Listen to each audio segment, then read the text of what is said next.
Excel Language School. A real passion for learning. Hi, it's David again, and I'm here to talk to you once again about IELTS writing. And specifically, I'm here to talk to you about IELTS Task 1 writing. And this week, we have a new chart to talk about. Before we start that though, let's make sure, just go through the basic details that IELTS writing has 2 tasks. We're going to talk about task 1 today. It's worth about 1/3 of the total grade, and you should spend about 20 minutes doing this, including planning beforehand and proofreading your writing afterwards. Okay, so let's look at the chart we'll be talking about this week. And here's the question. The chart from 2017 gives information about how many times per year people from selected European nations used credit or debit cards. Summarize the information by selecting and reporting the main features and make comparisons where relevant.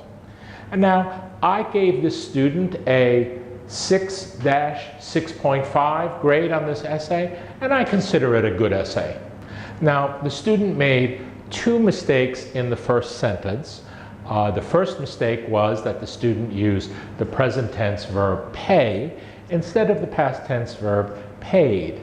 Now, most of the time when you are going to write a task 1 essay, it is mostly a chart or a graph about things that happened in the past, and so you're going to have to know your past tense and especially your past simple very well, including all of the irregular forms of the verbs and the spelling rules.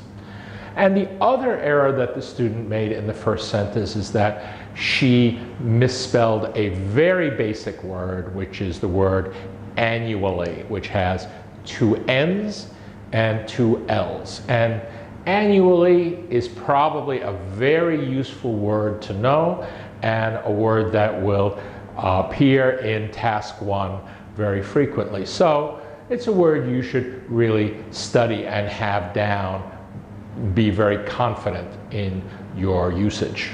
And the second sentence was perfect. I found no mistakes in it at all, and the last sentence of that paragraph was quite good, but after the student named 2 countries, that is Germany and Italy, the student referred to the 4 remaining countries, and she did not name what those countries were. Now, in my opinion, she should probably write the names of the countries, maybe in parentheses afterwards. Maybe she should write something like parentheses, Sweden, Denmark, France, and Britain, close parentheses.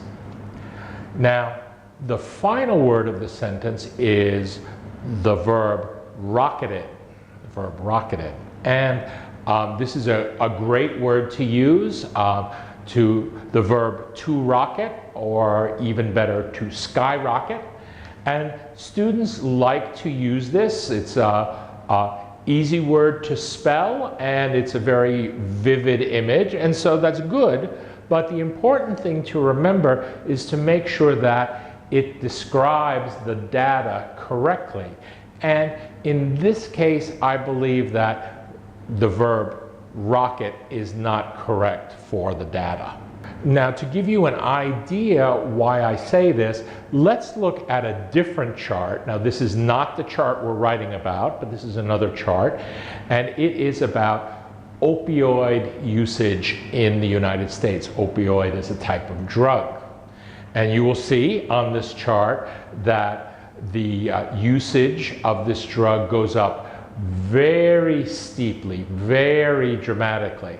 And so if you see this picture gives you a good idea what rocket means, what skyrocket means. But if you compare it to the graph that you're writing about, you'll see that the numbers just didn't go up as fast in this case. And so I don't think this verb was appropriate for the student to use in this essay.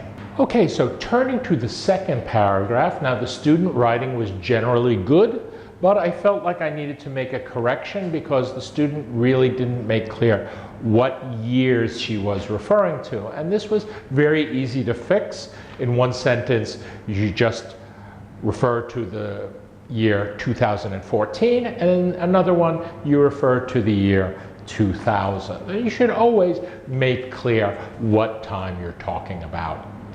And so I also made a little correction in that I felt that every time the student mentioned a number, that she needed to use either the word annually or the phrase per year, so it was clear exactly what amount of time the numbers referred to. The student made a very basic spelling error mistake, which is she misspelled the word beginning. And so that is a word you really need to know and have down cold for your IELTS. But after that, the student used a construction which is very good. She used the words former and latter, which are very useful for IELTS Task 1. I don't think I'm going to explain them today, but if you don't know how to use the words former and latter, that's something I recommend that you go and you study because it can be a very useful construction for IELTS Task 1. So, moving to the second page of the student essay, you will see that the student wrote one short paragraph, and she started the paragraph off with the linking word secondly. And that's okay, it's not terrible, but I thought the student should use another phrase, for example, on the other hand, to show that the paragraph contained opposing information to the previous paragraph. And the student made one or two minor errors in the paragraph, like for example, she had the past tense verb had and she put the letter S after it. Those two things never go together under any circumstance. That's a very basic error. But generally, errors like that do not interfere with your meaning, so they are not super serious. So I felt that this was a good essay, definitely above a 6, maybe even higher than that.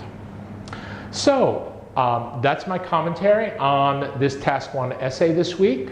I hope that I will see you soon and you will watch another essay about Task 1 and Task 2 writing from the Excel Language School.